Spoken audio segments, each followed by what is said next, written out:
In week 9, we'll have another 4 teams on a bye, and we're going to be missing a healthy dose of our stud players. For Jacksonville, Christian Kirk and Travis Etienne, maybe even Evan Ingram if you've been using him as your tight end. San Francisco's going to mean no Christian McCaffrey, no Brandon Ayuk, George Kittle, even Deebo Samuel's gone another week. For Detroit, Amon-Ra St. Brown, Sam Litporta, David Montgomery's gone another week, and even Jahmyr Gibbs as he's starting to warm up finally. And who knows, for Denver, maybe you were relying on Jerry Jeudy, Cortland Sutton, and Javonte Williams. And if your fantasy lineup is going to be impacted this week, all I can do at this point is try to put on a brave face for you. It's over. We are screwed. Yo, what is going on, Headliner Nation? As we are still missing a few key players for our fantasy lineups, we are right back into the bye weeks, and several quarterbacks went down with injuries this past week. How are we going to make it through all of this? Well, of course, we got to hit the waiver wire. And for today's video, I'll have several running backs, wide receivers, and tight ends that you could pick up now to either start playing right away or potentially stash for future opportunities. And then of course, I've got some quarterbacks and defensive special teams that we could stream this week, and a few players that you may even be interested in just dropping off of your roster as of now. Yo, hit that like button for me, subscribe if you're new here to the channel, turn on your bell notifications, and let's hop into our waiver wire episode for week 9 of the NFL season. When Darrell Henderson was sent back to the practice squad last week, there's the potential that a fantasy owner may have dropped him to the waivers. And if he didn't get picked up soon enough, he is still available for you right now, but proved once again he is the lead back and has a nice matchup going up against Green Bay. While Royce Freeman will be his backup, was a little bit more efficient and did score a touchdown, his volume won't quite be there. But for people with larger rosters, it definitely is worth looking at and potentially stashing. With Jerome Ford banged up this past week, Pierre Strong saw 82 yards of total offense. Now, to begin the game, it was basically Hunt and Strong, and then in the second half, Jerome Ford saw a pretty big increase in his touches. I'm assuming they were trying to make sure that Jerome Ford was good to go on his ankle before throwing him out there a little bit too much. But if he is still banged up and still limited over the next couple of weeks, this could end up being a 3-way rotation in the backfield. And if anything were to happen to Kareem Hunt, or maybe Jerome Ford re-aggravates that ankle, Pierre Strong Jr. becomes a guy that potentially is a starting option for us given the buys. Emari Demercado ran for 78 yards on 20 carries this past week, but he's going to be getting an awful matchup going up against Cleveland in week 9. But you may not have a choice. This guy is still very widely available in a majority of fantasy leagues, and even though he didn't add a whole lot through the air this past week, he definitely is the most capable receiving back in Arizona, even though Rondale Moore is getting a few looks out of the backfield as well. Really, Demercado is only going to be an option if we absolutely are in a panic. This was supposed to be Dameon Pierce's week to get back on track and to take a hold of the starting job once again. But Devin Singletary is coming for him, and after Pierce couldn't lock it back up in a really good matchup for him, Singletary is hot on his heels as potentially being the new RB1 in Houston. Personally, if I own Dameon Pierce, you have to stash Devin Singletary as well, because if he does lose that starting job, you're going to be losing depth on your roster. Roschon Johnson didn't see a huge workload this past week, but given the fact that he missed 2 weeks with a concussion, they're probably just working his way back very slowly. I was a little surprised to see as many carries as he had, and even with Khalil Herbert coming back very soon, Roschon Johnson is a more complete back than Dante Foreman and should cement himself as the RB2 as long as he plays well. This past week, Kenneth Walker was banged up, and Zach Charbonnet saw his highest workload of the season so far. I don't expect that to continue, but I do expect a little bit of a larger workload moving forward, just to make sure they're keeping Kenneth Walker healthy. The dude has been on the field almost 90% of the snaps over the last couple of weeks. So for Zach Charbonnet, if we're Kenneth Walker owners, we have to stash him. Is he fantasy viable on his own? Absolutely not. Not unless there's an injury to Kenneth Walker. I want to throw Tajay Spears in the video one more time, and it's only going to be if Derrick Henry is traded. Keep an eye on that. And if Derrick Henry ends up being traded, Tyjae Spears is going to have some potential RB2 value. Now, here's the kicker with that. If Derrick Henry is traded, given the fact that Will Levis absolutely went off this past week, which I don't expect to continue, but it could open up the deep passing game a little bit, allowing for a little bit more running room for the running backs as well. So even if Levis doesn't blow the doors off fantasy relevancy the rest of the season, and he even finds himself slipping a little bit further back to what we expected from him, his big arm could still keep defenses honest and open up things for Spears and Henry if he stays there. And then Elijah Mitchell is firmly back as the RB2, and even though they're going into the bye this week, if you own Christian McCaffrey, you definitely should have Elijah Mitchell on your roster. At the top of the wide receiver list is going to be Demario Douglas from New England. He has seen 15 total targets over the last 2 weeks, and now Kendrick Bourne is banged up with a knee injury. Demario Douglas absolutely could be a guy this week and in the coming weeks that starts to see a higher volume pattern for us. Jonathan Mingo has seen some up and down performances this year, but he has seen at least 5 targets in every single game, and he's playing at least 83% of the snaps as well. And going up against Indianapolis this coming week, he could end up seeing a decent amount of volume to go along with it. From time to time, I bring up Rashid Shaheed in this video, and he's never consistent, but weeks like this past week is exactly one of the reasons why we always have to keep him on our radar. And even if we just pick him up to play him 1 week and then drop him again, and those really good matchups, he could bring huge potential. And going up against Chicago, there's going to be some options for that this week again. Jahan Dotson caught 8 of his 10 targets for 108 yards and a touchdown. He finally put together a performance that a lot of people were hoping for that actually drafted him this year. But the most encouraging thing about that is that Washington was in a positive game script for a majority of the day. So it wasn't like that they were just playing from behind and he was getting that type of volume. They led Philadelphia for a majority of that game. Is this an upward trend, or will he go right back to being on our bench or on the waivers next week? Jackson Smith-Njigba has seen back-to-back games with a touchdown. And while I would love for him to blow up and become fantasy relevant, I'm going to mention him in the video even though he's really not viable as of right now. Because a guy like Jake Bobo is still seeing some high leverage touches as well in the red zone, and that's taking a lot away of what JSN is doing. And JSN is really only seeing the field when they run 3 wide receiver sets. Quentin Johnston really hasn't shown any fantasy viable performances yet this season, but Josh Palmer ended up having to step away from the game again this past week. He's banged up, Gerald Everett is banged up, and Quentin Johnston could end up seeing a little bit more time on the field. We'll have to continue to monitor his progress and his growth as a wide receiver.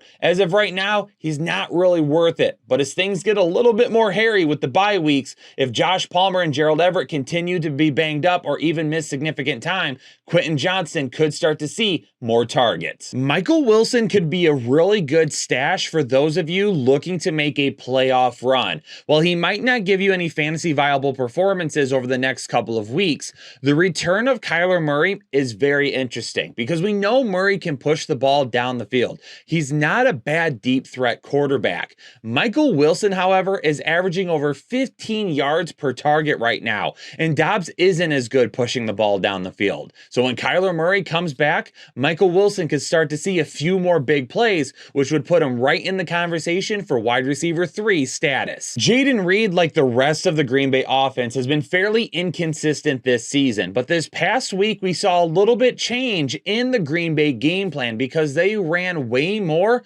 11 personnel, meaning they had 3 wide receivers on the field more often than not, which led to a season-high snap count for Jayden Reed. This is a guy that's playing exclusively in the slot right now for Green Bay, and if they do decide to move to more 11 personnel, he's going to see a huge uptick in his time on the field, thus possibly becoming fantasy viable. With Buffalo losing Dawson Knox to wrist surgery, we saw Dalton Kincaid shift in and play a more traditional tight end role, while Khalil Shakir shifted out and played a more traditional slot role where Dalton Kincaid had been playing for a majority of this season. Shakir only saw 3 less snaps out of the slot than what Stephon Diggs did this week, which was good for second on the team. Now, is this something that keeps up? I don't know. We're going to have to wait to see a little bit more. But we know Josh Allen loves to target good slot receivers. And if Shakir can start to work into a little bit of a rotation there after 92 yards out of the slot this past week, we could see some PPR upside for Shakir going forward. My last three wide receivers are all on a bye, but they need to be mentioned anyway, especially Marvin Mims Jr. With the talk that Jerry Jeudy or Courtland Sutton could end up being traded, Marvin Mims could become a huge grab on the waiver wire for his big playability and of course a huge increase in his snap share. Then for Josh Reynolds and Jameson Williams, I want to just bring them up because this is being recorded on Monday morning before Monday Night Football, and if anything happens where either of these guys see a huge jump in their fantasy value, I just want to make sure that you're aware of it heading into the bye week. I actually have a pretty heavy dose of tight ends to talk about today, starting with Connor Hayward out of Pittsburgh. We know that Pat Freiermuth is banged up and he's missing time right now. And we saw Hayward with an okay fantasy day with 6 targets this past week. Kenny Pickett may miss some time. As of this recording, I'm not sure how injured he may be at this point. But if we were to see like Mason Rudolph or Mitchie Biscuits be the quarterback this week, Connor Hayward could see some more targets come his way. I doubt the targets really continue for Tyler Higbee. LA was down the entire day and they were down bad and they were just throwing the football. So for Tyler Higbee to 7 targets continue, absolutely not. But Matthew Stafford is also banged up right now, so we'll have to see how this offense could change if Stafford misses time. Jake Ferguson didn't see as many targets as I would have liked coming out of the bye, but he did see that touchdown. And if that touchdown is something that continues where we can look at him as being a high upside play every single week, then I could ignore some of that target share. But realistically, we need to get Jake Ferguson back to around 7 targets a game. Logan Thomas was kind of what I predicted for this past week and really what he's about in this offense. He sees a decent amount of targets from time to time, although his big playability really isn't there. So his yards don't offer any type of upside. But when they get into the red zone, you better bet that Sam Howell continues to look his way. Now for Taysom Hill, his targets disappeared this past week, which means he's not nearly as safe as he was the previous 2 weeks. But that high upside was there again with multiple rushing attempts on the ground and 2 rushing touchdowns.